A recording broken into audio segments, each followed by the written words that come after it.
Coming up, a cotton mill's demolition has some in shambles. And a car crash leaves the neighborhood without power. We'll have these stories and more. Your News Valdosta starts now.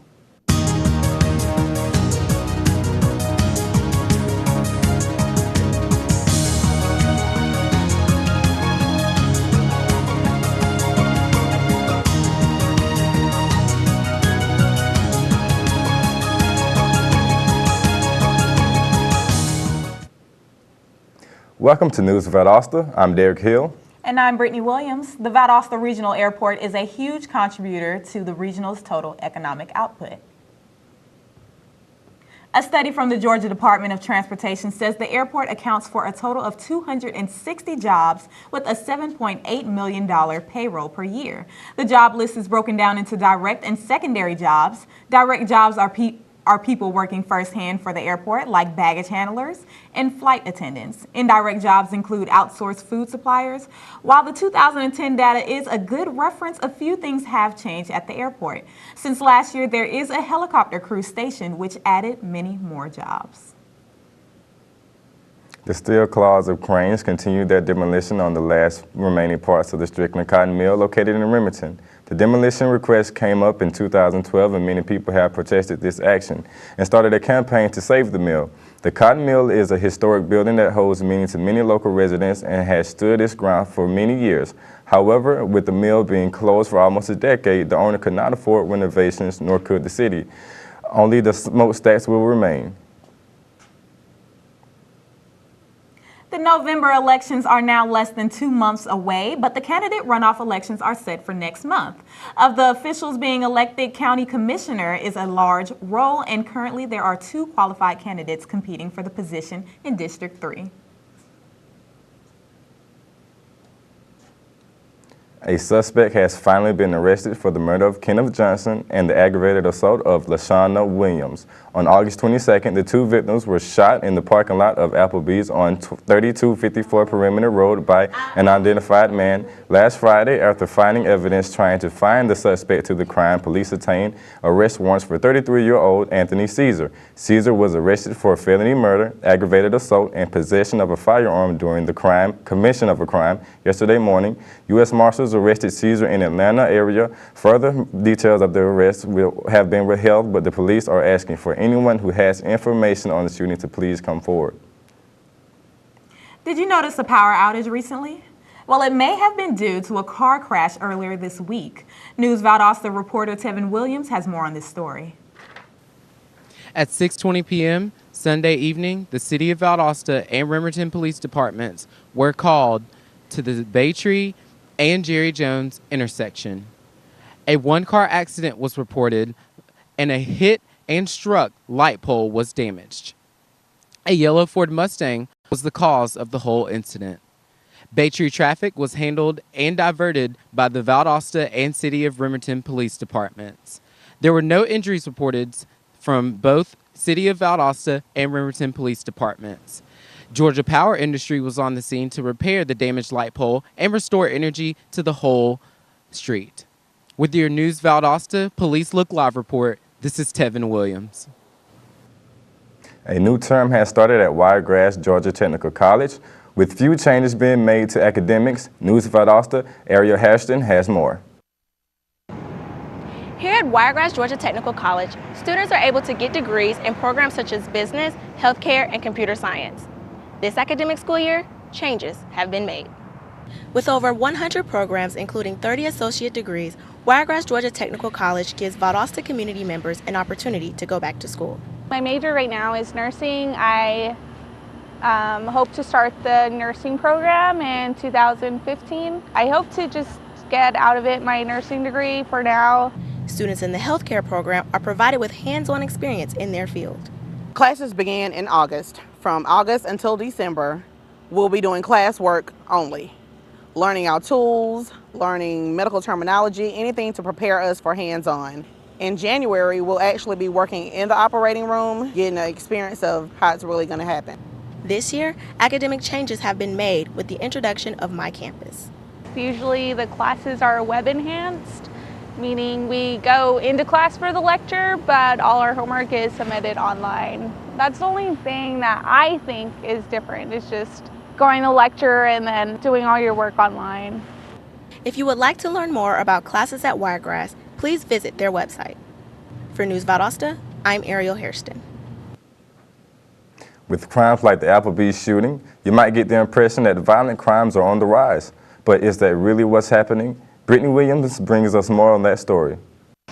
Unfortunately, within society, crimes are expected to happen within most cities, even in our small city of Valdosta, Georgia. But with back-to-back murders, it seems as though the crime rate is increasing as well as becoming more and more violent. With recent crimes such as the shooting of a Valdosta man in Orly West housing complex, as well as the fatal shooting here at our local Applebee's restaurant, local residents are becoming under the impression that Valdosta's violent crime rate may be increasing.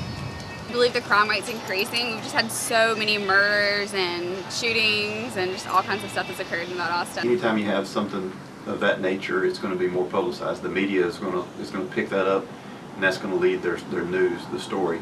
Nobody's going to put on the news that somebody's bicycle got stolen, but if somebody gets shot because it's a lot more serious, that's going to be on the news.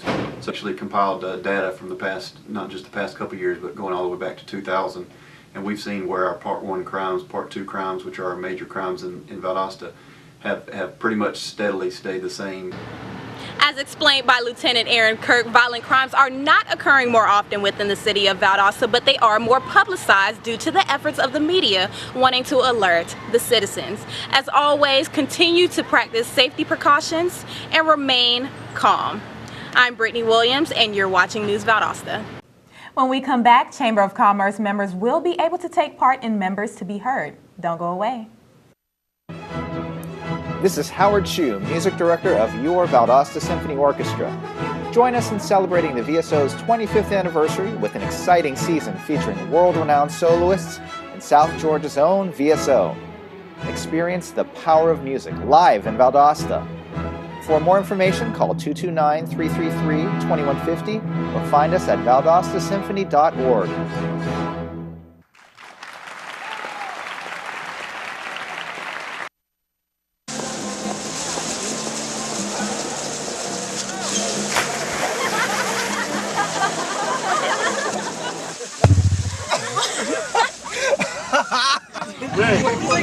My dad's one of the producers.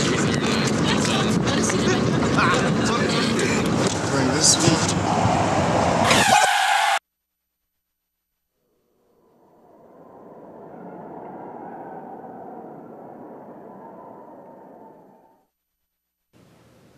Welcome back to News Valdosta. Lowndes County Schools have a new app that schools hope will foster more parent involvement. The K-12 app can be downloaded in the iPhone App Store or the Google Play Store. This app will make it easier for parents and students to keep up with current news and events. It also contains school contact information, sports scores, lunch menus, and more. More information can be found on the Lowndes County Schools website. Want to help keep the environment clean? Keep Lowndes Valdosta Beautiful is hosting an event on October 4th called Rivers Alive. Here's Matt Tangle with more on the story. Keep Lowndes Valdosta Beautiful is a nonprofit organization that is affiliated with Keep Georgia Beautiful and Keep America Beautiful. They conduct numerous cleanup events to beautify the city of Valdosta, especially their event called Rivers Alive. With the Rivers Alive, we picked at least several locations without the county where we clean rivers and creeks, and this is a great opportunity for individuals within the community to come volunteer. We usually have many volunteers from civic organizations throughout the city and also VSU students, and we go around, we clean rivers, everyone gets their hands dirty, no one is too high. Executive director, me and all our board members, we all get in the ground, get dirty, and it's a great bonding moment for the community, but also to keep it clean. For Rivers Alive, we're going to have roughly 4 to 7 different locations. Instead of saying, okay, these are all the sites that we're going to be cleaning up that day, what we do is we ask them to either call or email to sign up, and then we can assign them to a location. For more information on how to sign up for the event, you can contact the Executive Director, Aaron Strickland, at astrickland@valdostacity.com or call 229-671-3698. You can also visit the website at klvb.net. For News Valdosta, I'm Matt Tenga.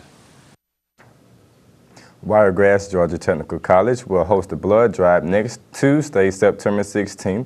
The blood drive will be held at the Valdosta State campus and will run from 11 a.m. to 4 p.m. If you would like to participate in the blood drive, please visit the Wiregrass website. This Saturday, First United Methodist Church will be hosting their monthly soup kitchen in downtown Valdosta. Sunday school classes along with several community organizations will help prepare and serve the community. Every second Saturday of each month, volunteers are asked to arrive at 10 a.m. and plates are scheduled to be served by 11:30 a.m. For more information on how you can get involved, please visit the First United Methodist Church website. The Valdosta Lowndes Chamber will host members to be heard next Thursday, September 11th from 3:30 to 5 p.m. at the City Hall Annex. This meeting will provide chamber members with a platform to voice their concerns and opinions regarding local, state, and federal legislation that may have impact on their businesses. Chamber members are encouraged to present any legislation they would like the chamber to discuss during their visit. Chamber members who wish to present legislation or attend should contact Miranda Moore at the chamber. This Thursday marks the 13th anniversary for the September 11th attacks. Reporter Camille Pollitt has more. Mayor John Gale invites the citizens of Valdosta for a moment of silence to remember all those who have fallen on 9/11. The city of Valdosta will host a 9/11 remembrance ceremony Thursday, September 11th at 8:45 a.m. at Valdosta Fire Station No. 1, located at 106 South Oak Street. Valdosta Fire Chief Freddie Broom will preside over the ceremony in remembrance of all those who lost their lives 13 years ago and in honor of the continuous efforts of the public safety professionals. Mayor John Gale, Fire Chief Broom, Chief of Police Brian Childress, the combined Valdosta Honor Guard, and members of the Valdosta Fire and Police Department will be present to remember the victims and honor the heroes who perished during this tragic event. Coming up, we'll have a look at our weather with Matt Tenga. Stay with us. NFC, AFC, offensive linemen, defensive tackles, quarterbacks, and cornerbacks are all working with United Way for a million little reasons. The kids of our communities, to ensure their academic success all the way to graduation day. You see, it takes about 12 years to create a graduate, but it takes the same time to create a dropout. And the difference between a kid becoming one or the other could be a professional athlete, or it could be you. Studies showed the earlier we get to kids, the better their chances. So become a United Way volunteer reader, tutor, or mentor, and make a difference in the life of a child, for the life of that child. Give. Advocate. Volunteer. Live united. Join your favorite NFL players. Take the pledge. Go to unitedway.org. I got my MBA online at VSU. As a working mom who travels on business, I needed an MBA program that fit my schedule and allowed me to balance both my work and home life. VSU's Web MBA was perfect. I was able to spend time with my family in the evenings and then complete my assignments. My MBA is one of my greatest accomplishments. It was hard work, but I would do it again in a heartbeat. Don't wait. Start your MBA today. Welcome back to News Valdosta. Now let's take a look at the weather with Matt Tenga. Matt? Thank you, Brittany. Get your umbrellas ready. Today, it will be cloudy with an 80% chance of rain with scattered thunderstorms. The temperature will reach a high of 87 degrees. Tonight's temperature will drop to 70 degrees with scattered thunderstorms early, then partly cloudy after midnight. Winds will be light with a 60% chance of rain. More thunderstorms will occur tomorrow with a 40% chance of rain. Temperature will reach a high of 89 degrees and a low of 71 degrees.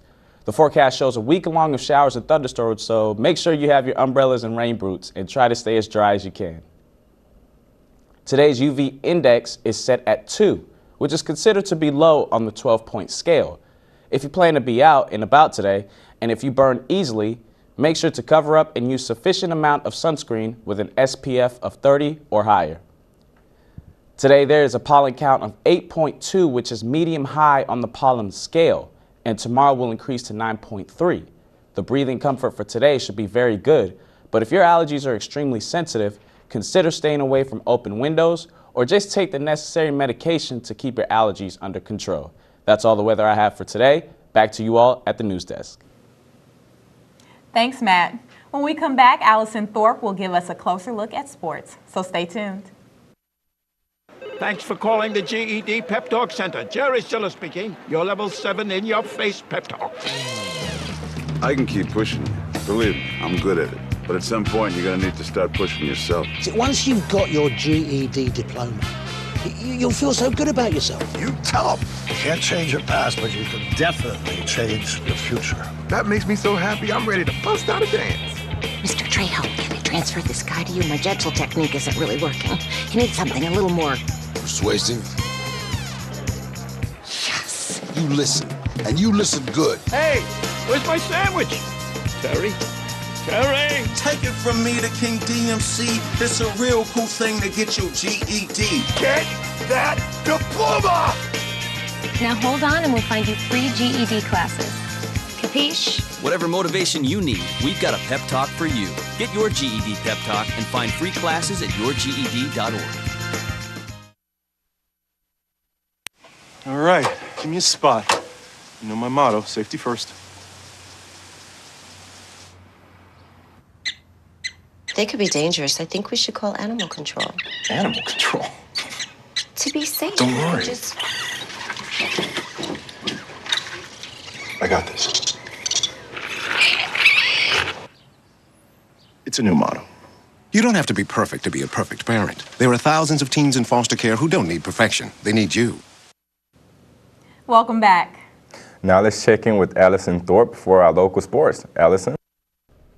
The Lowndes High School Vikings beat the Drew Titans at home this past weekend for their 5th win of the season. The Vikings smashed the Titans in a 50-14 victory. Players Desmond Copeland and Alex Brown led the team in touchdowns the first 2 quarters, handing it over to Lowndes junior varsity offense to play the final 2 quarters. The Vikings ran a total of 301 yards on 36 carries, the majority coming from the first half. On the other side of town, the Valdosta High School Wildcats risked their 2-0 record going into Friday evening against Swainsboro High at Bazemore Hyder Stadium. Valdosta crushed their non-region opponent with a 21-0 win, while also extending their early season record to 3-0. Valwood High School played a nail-biter last Friday at Goddard Field against North Florida Christian. The Valiants ended on top with a game score of 35-34, giving the team a 2-1 record so far this season.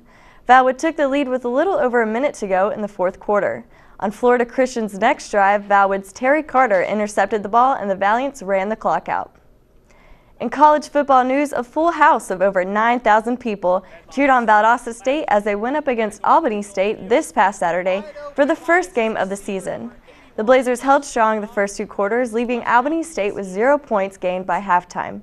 Jake Medlock, Valdosta's new starting quarterback, started the season off on a good note, both passing and running for V-State touchdowns. Albany State's only points were gained during the 3rd quarter, but Valdosta State put on the pressure again in the 4th quarter with an 85-yard return by Vincent Dallas. The Blazers will play their 2012 National Championship opponents, Winston-Salem, this Saturday. Tickets can be purchased on the 3rd floor of the VSU Student Union. That's all for sports. Back to you guys at the desk. Thanks, Allison. When we come back, First Fridays and Farm Days are here again. And Wiregrass Tech is hosting a blood drive. Stay with us.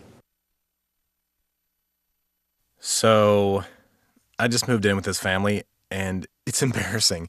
The little one, he likes to go outside and crawl around in the giant litter box. I don't know what he's doing. I mean, I was born and I knew how to use the litter box. Look at that. That's disgusting. Oh, poop already. You're making me nervous. Oh, okay, I can't look at this anymore. I really hope he grows out of this, for his sake.